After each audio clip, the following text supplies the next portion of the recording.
meditation within the set and then have the relaxation after.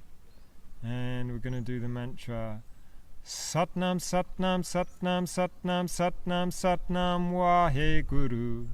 So you got 6 Satnams and a Waheguru.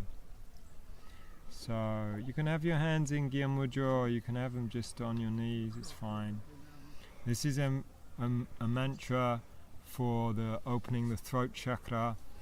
It was given by Yogi Bhajan especially for working on the 5th body, the physical body, which corresponds with your nervous system and corresponds with your physical body.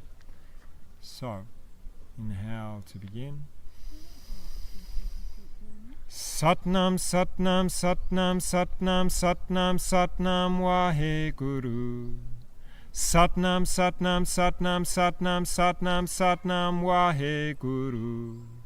Satnam Satnam Satnam Satnam Satnam Satnam Waheguru.